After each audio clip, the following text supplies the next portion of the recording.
하나님의 영, 성령이라고 하죠. 신약에 있어서는 성령이라고 하고 구약에서는 하나님의 영이라고 합니다. 우리가 예배를 드릴 때 요한복음 4장 24절에 나오는 것처럼 하나님은 영이시니 영과 진리로 예배를 드릴지니라 라고 예수님께서 직접 선포하신 말씀이 있죠. 그럼 우리가 진리에 대해서는 하나님의 말씀, 그리고 성경, 그리고 말씀이 육신이 되어 이 땅 가운데 오신 예수 그리스도를 진리라고 하는데, 이 하나님의 영, 이것은 어떻게 우리가 우리가 알 수 있을까? 하나님의 영은 무엇일까? 이런 참 고민들이 신앙생활하면서 많이 드는 것 같아요. 하나님의 영은 말 그대로 하나님께서 부어주시는 영입니다. 그래서 우리가 예배할 때 이 하나님의 영이 채워지지 않으면 사실 이 진리의 말씀이 들려지거나 받아들여지기가 어려워요. 이 하나님의 영을 언제 제일 많이 우리가 느끼고 경험할 수 있느냐? 사실 예배 시간 전이에요. 예배 시간 전. 그래서 하나님의 영이 부어져야 여러분들은 예배 가운데 올 수 있습니다. 하나님의 영이 충만하진 않아도 하나님의 영이 어느 정도 임하고 역사해야 여러분들이 이 예배 자리 가운데 올 수 있어요. 그래서 하나님의 영으로 예배를 드리지 않는 것은 사실 반쪽짜리 예배라고 할 수 있죠. 그래서 우리가 찬양으로 하나님의 영을 느껴야 돼요.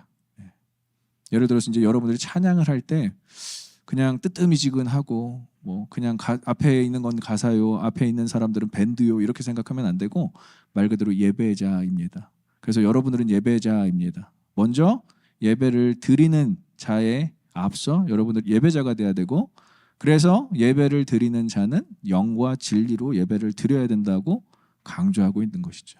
따라해볼까요? 나는 예배자입니다. 예배자라고 하는 것은 하나님의 영과 진리로 예배를 드리는 사람을 의미해요. 그래서 여러분들이 이 시간에 이렇게 나와 있는 것은 이 두 가지가 반드시 있어야 된다는 것을 전제 조건으로 합니다. 그러니까 그것이 없이 예배를 드리면 여러분들의 힘, 여러분들의 생각, 여러분들의 뭔가 방법으로 드리는데 그 예배는 제가 말씀드렸듯이 반쪽짜리, 아예 예배가 아니게 될 수 있어요. 저와 여러분들이 예배자가 되기를 소망합니다. 그렇다면 하나님의 영과 진리가 반드시 이 시간에 있어야 한다는 것이죠. 그래서 하나님의 영이 지금 우리 예배 가운데 운행하고 있음을 믿는 거예요. 그래서 박 간사님께서 이렇게 찬양을 선포하고 나아갈 때에 하나님의 영이 이곳에 임재하고 있음을 우리가 경험하고 있고 느끼고 있는 상태에서 예배를 드리는 것이죠. 그 하나님의 영이 있어야 우리가 진리의 말씀을 지금 졸지 않고 들을 수 있다는 거예요. 여러분 이 시간이 얼마나 졸립니까? 충분히 이해해요. 이 시간에 충분히 졸릴 거라고 생각하지만 하나님의 영으로 깨어나시길 소망합니다. 하나님의 영으로 깨어나세요. 이게 우리가 이 말씀이 막 재밌게 들리고, 제가 앞에서 재밌는 얘기를 한다고 해서 여러분 재밌게 들리는 것이 아니라 하나님의 영이 임하면 말씀이 막 재밌어요. 눈이 반짝반짝 빛나요. 근데 제가 보니까 여러분들 반짝반짝 빛나는 분들이 그래도 계세요. 제가 보니까 그분들은 바로 하나님의 영으로 지금 예배를 드리고 있다는 거예요. 사실 제가 하나님의 영으로 매주 예배를 드렸던, 물론 지금도 마찬가지지만 매주 하나님의 영이 진짜 함께 하심을 경험했던 장소가 있어요. 그것은 다름 아닌 물론 오버플로잉 교회도 되지만 정말 열악한 곳이었고, 이곳에서 하나님의 영을 느낄 수 있을까 하는 곳이었었는데 불구하고 매주 예배를 드릴 때마다 대단한 찬양팀이 있었던 것도 아니고요. 그리고 대단한 정말 탁월한 정말 시대에 맞는 말씀이 선포되는 곳도 아니었고요. 어디였냐면 제가 군복무를 했던 군대 교회였습니다. 이름은 충만교회. 그러니까 제 이름으로 이제 지어져서 제가 영이 충만했다가 아니라 그곳에 가면 무언가 하나님의 영이 가득하다라는 것을 느꼈어요. 근데 알고 보니까 그때 제 마음 상태가 가난했다는 거예요. 갈급했다는 거예요. 그래서 결국 하나님의 영으로 채워지는 사람들을 보면 꽉 채워져 있는, 무언가 세상 물정으로 꽉 채워져 있는 사람이 아니라 마음이 가난한 사람들이 그렇더라고요. 갈급한 사람들이 그렇다고요. 하나님 필요해요. 하나님 없으면 살 수 없어요. 단 하루도 살아갈 수 없어요. 이런 마음을 하나님께서 자신의 영을 부어주시더라고요.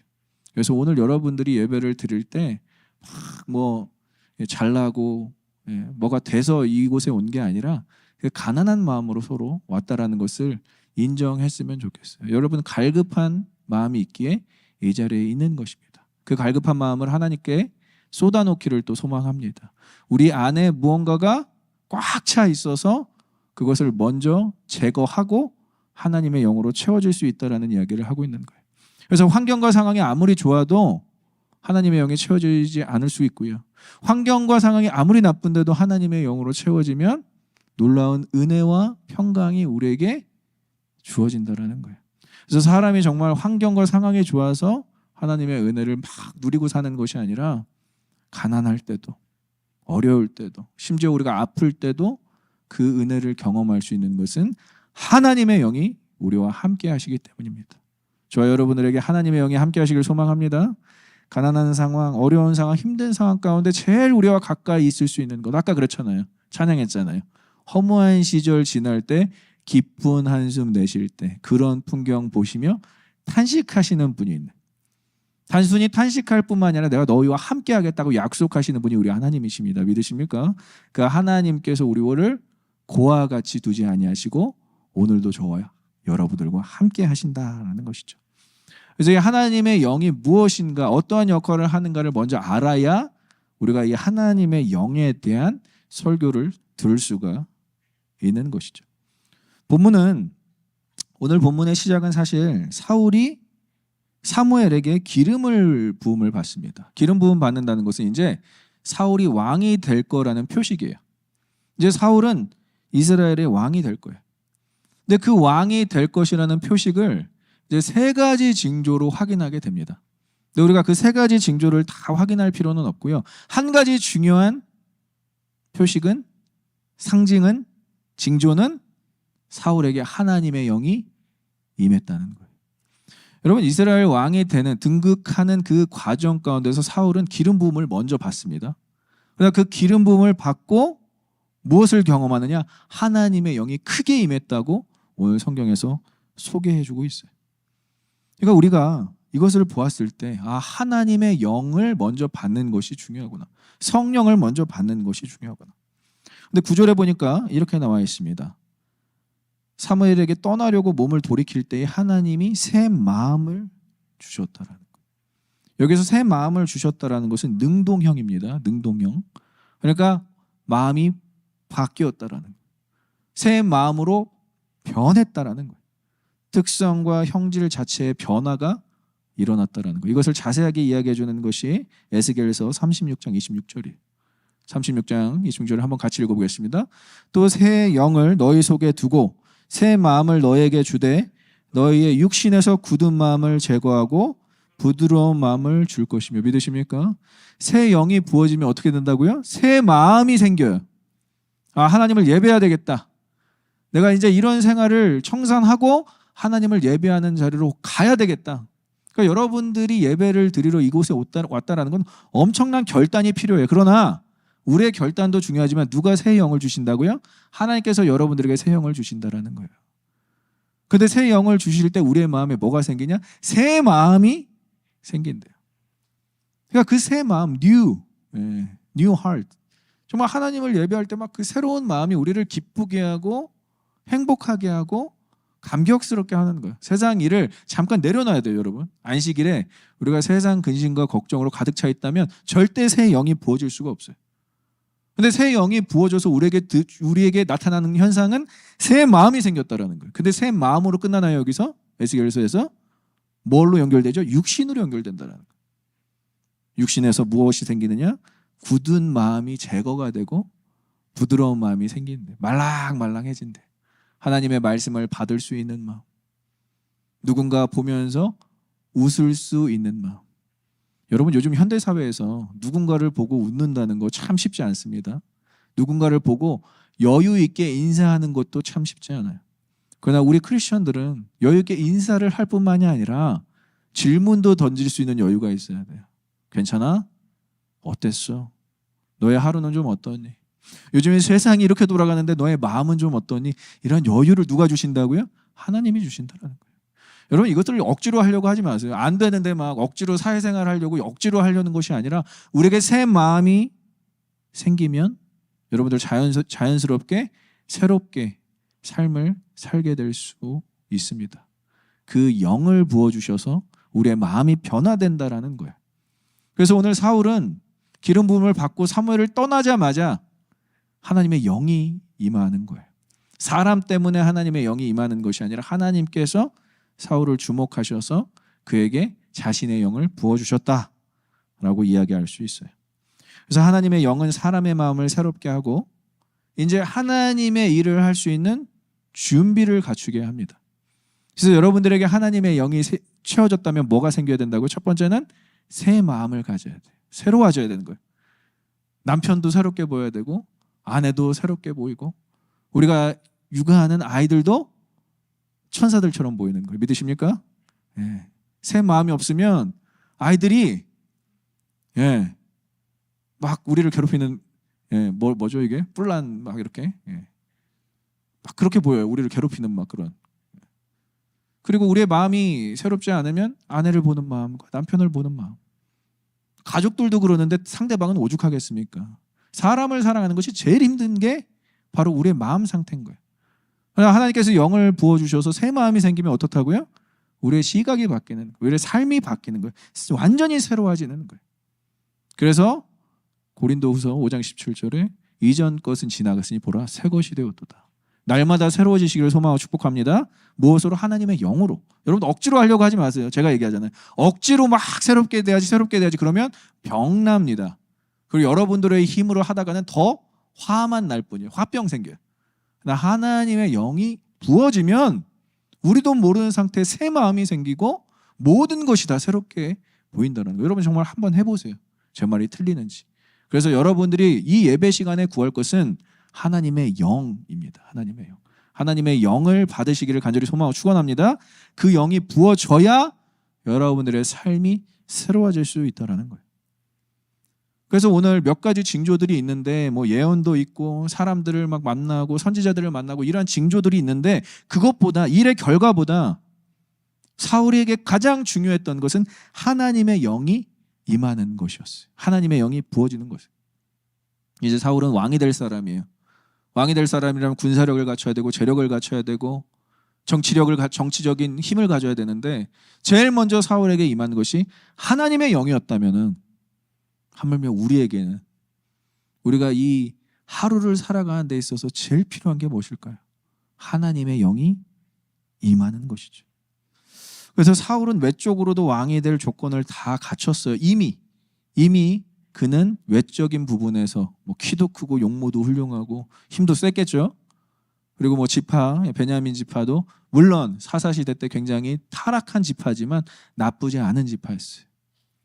그렇다면 사울은 외적으로 다 갖췄는데 거기에다가 하나님의 영까지 부어지니까 사람이 완전해진다라는 거예요.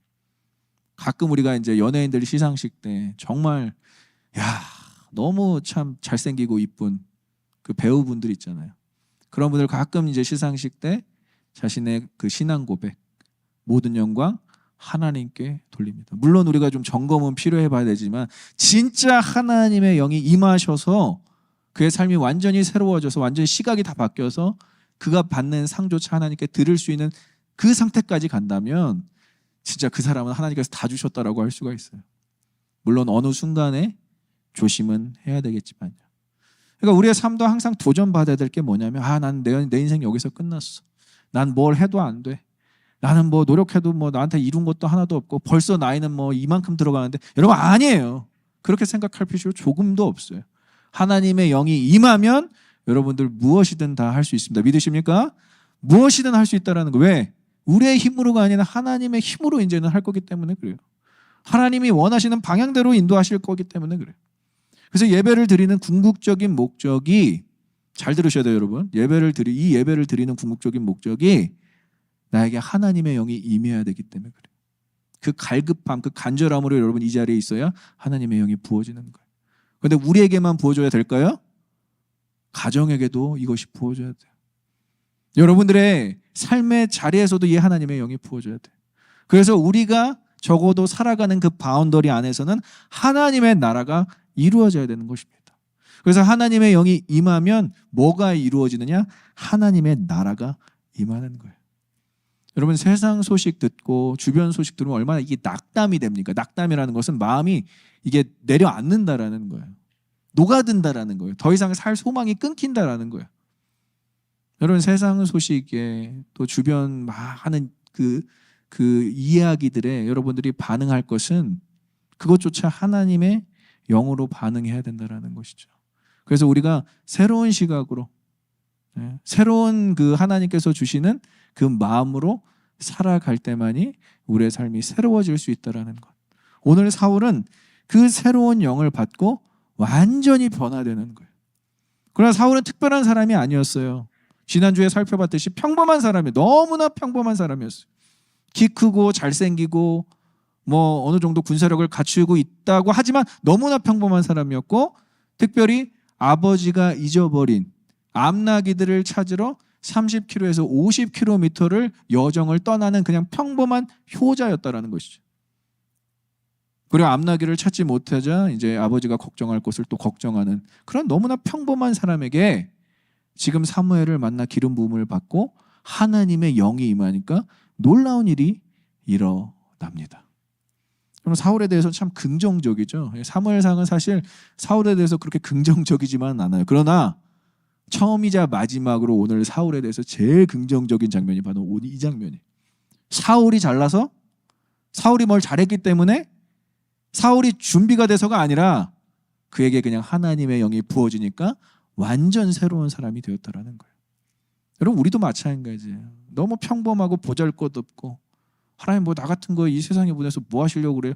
이렇게 한탄할 때, 원망할 때, 불평할 때 여러분들에게 하나님의 영이 부어지면 무슨 일이 일어날지 모른다라니까요. 그래서 저는 성도들을 함부로 평가하지 않아요. 저분이 아무리 지금 힘들고 어려운 상황에 있든, 아무리 지금 신앙생활을 좀 저조하든 그런 거 있거든요. 신앙생활이 낙담해 있는 상태가 있거든요. 그리고 뭔가 기도조차 안 나오는 분들도 있어요. 그냥 눈 감고 그냥 시름시름 하는 분들도 있다는 거 저도 알고 있어요. 그냥 언젠가, 아니 오늘이라도 하나님의 영이 부어지면 여러분들에게 놀라운 일들이 일어나게 될 줄 믿습니다. 그래서 신앙생활을 하고 있는 거예요. 우리가 하나님의 영을 부어 주시옵소서. 우리의 힘대로 살아가지 않게 하시고, 우리의 생각대로 살아가지 않게 하시고, 우리의 가치관대로 살아가지 않게 하시고, 하나님의 영을 부어 주셔서 하나님의 힘과 능력으로 살아가게 하여 주시옵소서. 이게 돼야 된다는 것이죠. 그래서 첫째는 하나님의 영이 임하면, 따라해볼까요? 하나님의 영이 임한 사람은 예언하게 된다.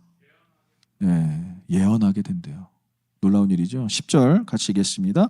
그들이 산에 이를 때에 선지자의 무리가 그를 영접하고 하나님의 영이 사울에게 크게 임함으로 그가 그들 중에서 예언을 하니. 순서는 좀 엉켜 있을 수 있겠지만 여기서 중요한 사건은 뭐다? 하나님의 영이 사울에게 임한 거예요.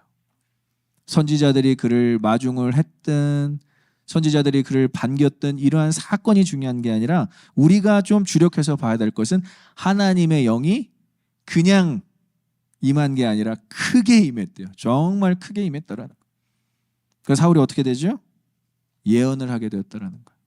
근데 예언을 하는데 그냥 예언을 한 게 아니라 선지자들 중에서 예언을 했다라는 거예요. 선지자들 수준으로 예언을 했다라는 거예요. 선지자들이 그 당시 때 말하는 하나님의 말씀의 대언의 수준으로 이야기를 했다라는 거예요. 놀라운 일이 아니겠습니까? 평범한 사람이었는데 그냥 기름 부음을 받았을 뿐인데. 예언은요, 여러분, 당시 하나님께 특별히 택함을 받은 선지자 혹은 예배를 인도하는 제사장들만이 갖고 있는 영적 권한이었어요. 그래서 아무리 일반인이 예언한다고 해도 그 흉내조차 못 내는 그 영역이 있었다라는 거예요. 그 수준이 있었다라는 거예요. 근데 오늘 성경에서 본문에서 확실하게 얘기하는 건 그들 중에서 예언했다라는 것은 그들의 수준으로 예언을 했다라는 거예요. 제사장과 선지자의 수준으로 얘기했다라는 거예요. 근데 놀라운 것은 아직 사울이 왕으로 세워지지도 않았고 그저 평범한 시민이었고 아버지가 잊어버린 암나기를 찾는 그냥 아들이었고요. 그러나 갑자기 그에게 하나님의 영이 임하니까 예언을 했다라는 거예요. 이게 놀라운 일인 거예요. 그럼 왜 왕이 될 사람이, 한 나라의 왕이 될 사람이 이 예언이 필요할까? 여러분들 좀 궁금하지 않으세요? 별로 궁금하지 않은 것 같아요. 이런 건 저만 궁금한 것 같아요. 그렇잖아요, 여러분. 한 나라의 왕이 될 사람이 굳이 예언을 하면 뭐 하겠습니까? 예언한 사람 옆에 두면 되지. 그렇잖아요. 한 나라의 왕이 될 사람이 뭐 예언을 제사장처럼 선지자처럼 잘하면 뭐가 필요가 있겠습니까? 어차피 예배를 집례할 사람도 아니고 선지자 활동을 할 사람도 아닌데 왕이 될 사람인데. 여러분 잘 들으세요. 근데 지금 신정 정치에서 하나님이 통치하시는 그 시대 가운데서 지금 뭐로 변하고 있죠? 왕정 시대로 도입하고 있어요.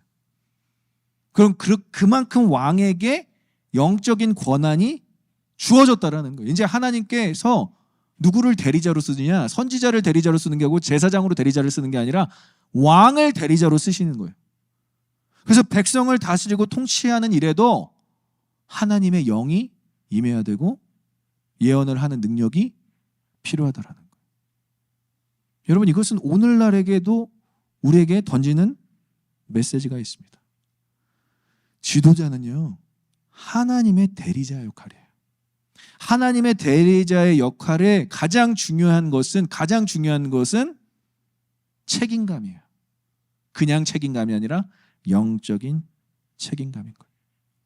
여러분 우리 교회에 이렇게 참 신앙생활하는 분들 중에 참 귀한 분들 많지만 저는 특별히 가정의 대표 이렇게 얘기하면 또 자매분들 싫어하실 수도 있는데 가정의 대표 우리 남편분들이 우리 교회는 남편분들이 참 신앙생활을 열심히 하세요. 그 영적 책임감을 가지고 하나님께서 나를 이 가정의 대제사장으로 세우셨다라는 그 영적 책임감으로 신앙생활을 열심히 하는 거예요. 그래서 그분들을 우리는 아버지라고 합니다. 아버지. 아버지는요, 아버지의 가장 중요한 역할 중에 하나는 뭔지 아세요? 책임을 지는 거예요. 책임을 지는 거예요. 집에 만약에 강도가 들어왔어요. 그죠? 강도가 들어왔는데 아버지가 이렇게 힘이 좀 약하고 어머니가 더 뭐 태권도 유단자에다가 유도 3단, 합기도 4단이에요. 아버지가 이제 강도가 집에 1층에 강도가 들어오는 걸 보고 2층에 있는 엄마한테 여보 내려가서 저 강도 좀 제압해줘 라고 말한다면 우리가 그분을 아버지라고 할 수 있을까요? 양아치라고 할 수 있겠죠. 자신의 아내를 내려보내서 아무리 유단자라고 한들 아버지는요 자기가 힘이 없고 약하더라도 강도가 들어오면 강목이나 야구방망이를 들고 내려가서라도 가정을 지키는 게 아버지라는 거예요. 한 나라의 왕이 이 영적 책임감을 갖고 있지 않으면 이 나라는 그냥 망한다라는 거. 그냥 군사적으로, 국가적으로, 경제적으로 망하는 게 아니라 영적으로 완전히 망할 수 있다라는 거예요. 그래서 이제 이 왕은 하나님을 대리하는, 하나님을 대변하는 대리자가 되는 건데 하나님을 대신해서 세워지는 이 이스라엘 왕은 정치적으로, 군사적으로 영향뿐만이 아니라 그 영향력뿐만이 아니라 영적인 영향력이 있어야 함을 강조하는 것입니다. 한 나라의 지도자로 인해서 여러분 국민들의 영적인 그 부분이 얼마나 퇴보될 수 있습니까?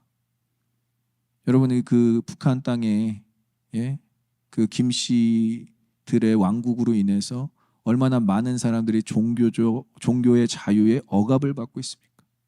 그 사람들은 그냥 숭배의 대상이 김씨 가문이에요. 그러니까 그들은 이제 하나님을 만날 수도 없고 하나님께 예배할 수도 없는. 그런데 여러분 제가 자주 얘기 드리지만 북한 땅의 지하교회 성도들이 얼마나 간절하지 아십니까? 그들은 지하교회에서 예배를 드릴 때마다 매번 하나님의 영을 경험해요. 그들은 우리보다 더 하나님과 가까운 시간을 보내고 있습니다. 하물며 이 한 나라의 이 지도자가 이렇게 중요한데 지금 이스라엘은 너무나 중요한 시기에 있다라는 거예요. 한 나라의 왕으로 인해서 신정 정치가 완전 무너. 하나님께서 통치하던 그 모든 가치관과 그 모든 그 율법이나 이런 것들이 다 무너져 내릴 수 있는 상황이라는 거예요. 영적 수준이 완전히 바닥으로 내리칠 수 있다라는 거예요. 그래서 여러분 지도자들을 위해서 기도해야 됩니다. 지도자를 기도해야 됩니다. 믿으십니까? 지도자들을 위해서 기도해야 돼. 왜? 우리의 영적 생활을 위해서요, 여러분. 아무나 되라고 해. 몰라. 아무나 되겠지. 여러분 진짜 종교적으로 억압을 받으면요, 우리 지금 이렇게 드리는 예배조차 못 드릴 수가 있어요. 정부에서 행정명령을 내려서 예배 금지! 모이지 마! 그러면 우리 예배 못 드릴 수 있다니까요. 코로나 시기 제가 한 4년 경험해 보니까 알겠어요. 그냥 카메라만 보고 예배드렸습니다. 저도 카메라만 보고 말씀을 전했어요.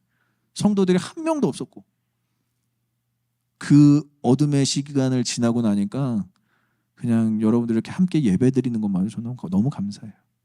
그러나 우리는 끊임없이 우리를 통치하는, 우리를 지도하는 지도자들을 위해서 기도해야 돼요.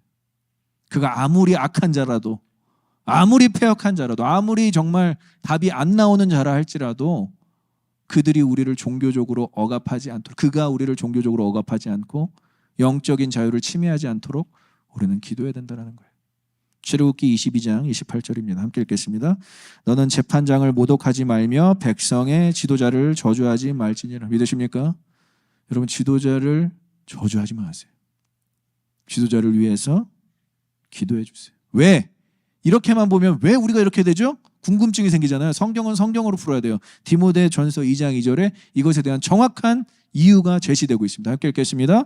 임금들과 높은 지위에 있는 모든 사람을 위하여 기도하라 해요. 이는 우리가 모든 경건과 단정함으로 고요하고 평안한 생활을 하려 함이라. 믿으십니까? 우리의 영적 생활이 경건할 수 있고 단정할 수 있고, 단정하다라는 것은 우리의 용모를 갖출 수 있다라는 거예요. 지하에다가 굴을 파서 그 흙먼지 속에서 예배를 드리지 않아도 우리는 이렇게 세워진 예배당에서 예배를 드릴 수 있고, 고요함으로. 여러분, LA에 일어난 폭동 보셨죠? 그것이 지금 우리 주변에 일어난다고 생각해보면 우리가 예배를 드릴 수 있겠습니까? 고요하지 않은 그곳에서 예배를 드릴 수 있겠냐는 거예요. 그리고 평안한 우리의 신앙생활이 유지될 수 있도록 누구를 위해서 기도하라? 높은 사람들을 위해서 기도하라. 지도자들을 위해 기도하라. 그래서 사울은 반드시 하나님의 영이 필요한 거예요. 지금의 그 모든 국가의 지도자들이 뭐가 필요하다? 하나님의 영이 필요한 거예요. 적어도 하나님을 믿지 않는다면 하나님을 두려워하는 마음이라도 있어야 된다는 거예요. 그런데 다들 어떻죠? 하나님을 두려워하지 않잖아요. 하나님의 영은 고사하고 하나님을 두려워하지도 않잖아요. 자기를 신이라고 생각해 버리죠. 그러나 그들을 정죄하고 판단하고 비판하기보다는 우리의 신앙생활을 위해서, 우리가 계속 이렇게 하나님의 영을 경험하는 예배를 지속하고 유지하기 위해서라도 지도자들을 위해 기도해야 된다는 거예요.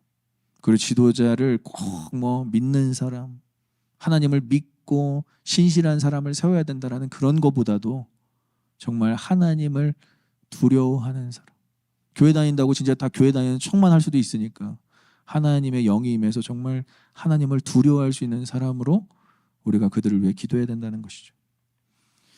자, 그래서 이렇게 예언은요, 결국은 하나님의 말씀을 의미합니다.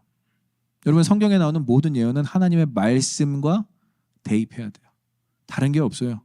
우리가 막 예언을 했다고 해서 미래의 얘기를 이야기하고 미래의 어떤 상황을 이야기하고, 너무나 놀라운 것은 그 예언의 말씀이 다 성취됐다라는 거예요. 누구로 인해서? 예수 그리스도로 인해서. 그래서 구약과 신약은 그 예언의 성취를 다 담아서 우리에게 전달해 준 내용이라는 것이죠. 여러분, 성경을 믿으십니까? 성경을 믿으십니까? 그러면 우리는 더 이상 예언이 필요 없다, 있다? 없다예요, 여러분. 없다. 그래서 예언 들으러 어디 사주 보러 가시고 점집 가시고 이럴 필요가 없다라는 거예요, 여러분. 정말 마음이 괴롭고 힘들 때 챗GPT를 찾아가는 것이 아니라 성경을 찾아가세요. 성경에 다 써있네. 제일 우리가 확인하고 싶은 게 뭐죠? 제일 확인하고 싶은 게 뭐예요? 하나님이 나를 사랑하시나? 거기에서부터 시작되는 거잖아요. 나를 이 땅에서 만드시고 보내신 그 하나님께서, 그 창조주께서 나를 사랑하시나? 가장 대표적인 찬송가가 있죠. 예수 사랑하심은 성경에 써있네. 성경에 써있다라는 것. 예언이 다 성취됐고 그 예언이 써있다라는 것. 다른 예언을 우리는 구할 필요가 없다라는 것으로 저는 여러분들에게 말씀드리고 싶어요. 혹시나 예언하시는 분들이 있다면 꼭 성경에 대입하셔서 이 예언이 정말 하나님의 말씀에 근거하고 있는지를 꼭 점검하셔야 된다는 거예요. 그게 바로 사울이 선포했던 하나님 말씀, 하나님께서 그에게 주신 감동을 예언했다라는 것, 그것으로 이야기될 수 있습니다. 둘째, 따라해볼까요? 하나님의 영이 임한 사람은 변화된다. 우리 11절을 같이 크게 한번 읽겠습니다. 시작. 전에 사울을 알던 모든 사람들이 사울이 선지자들과 함께 예언함을 보고 서로 이르되 기스의 아들에게 무슨 일이 일어났느냐 사울도 선지자들 중에 있느냐 하고.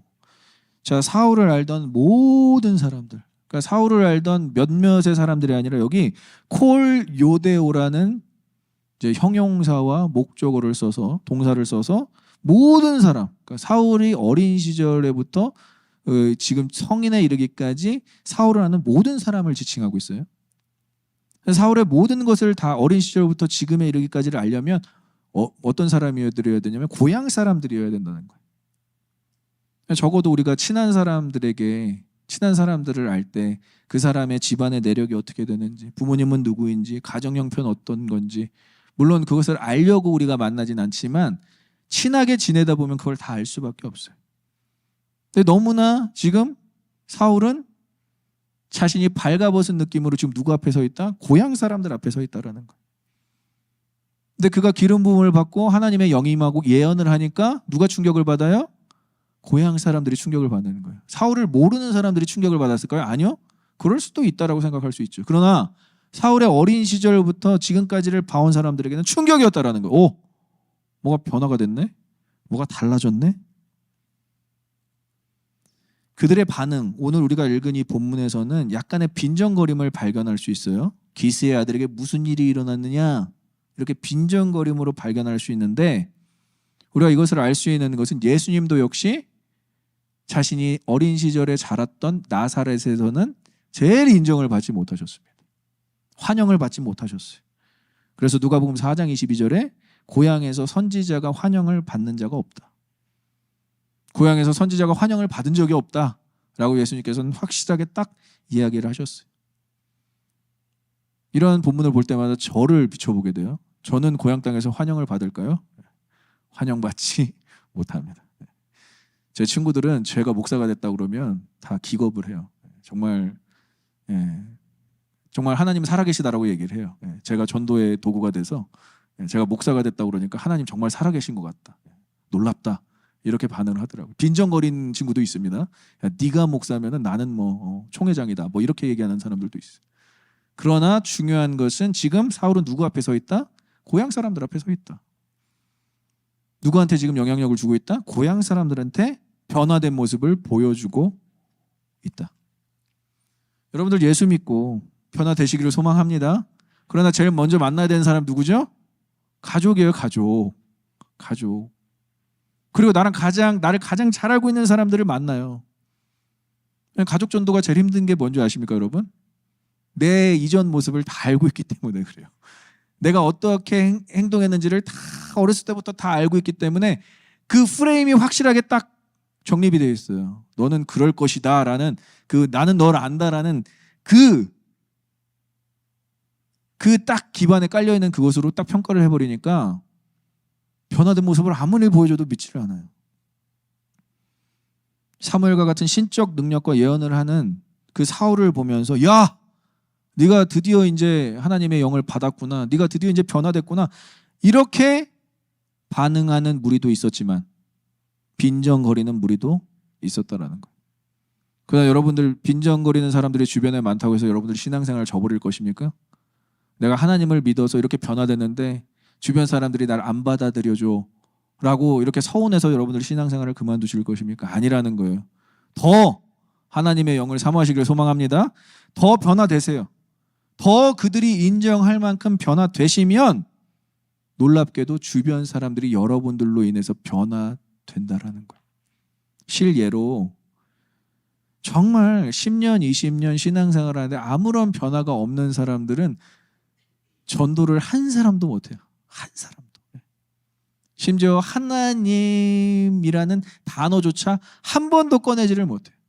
그러나 진짜 하나님을 만나면 내가 굳이 노력을 하지 않아도 나랑 가장 친한 친구였던 나랑 가장 가까운 가족이 나 요즘에 마음도 힘들고 어려운데 네가 다니는 교회 나도 한번 가볼까?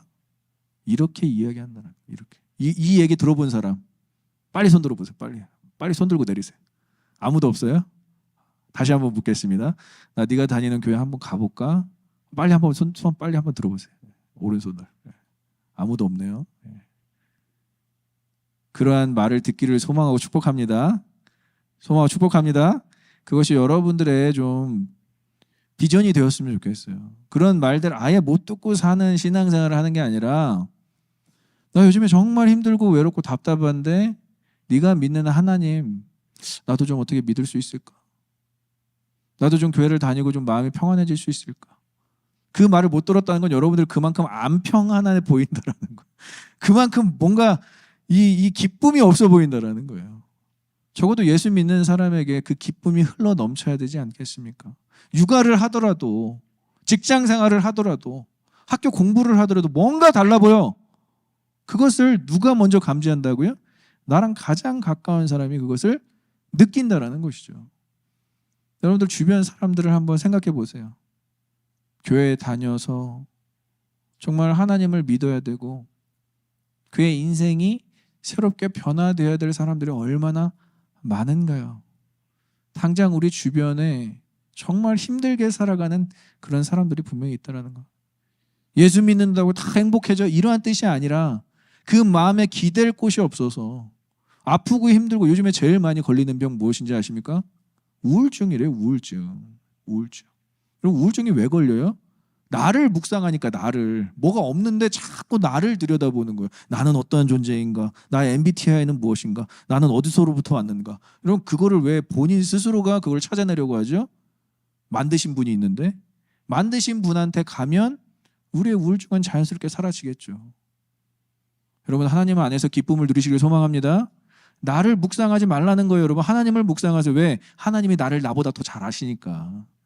Better than I. He knows better than I. 나보다 더 잘 아시는 하나님께 나아가는 것이 방법이지 나는 누구인가? 나는 어디서부터 왔는가? 나의 사주팔자는 무엇인가? 챗GPT야 나는 누구니? 라고까지 가면 여러분 심각한 수준이라는 거예요. 하나님께 나아가시길 소망합니다.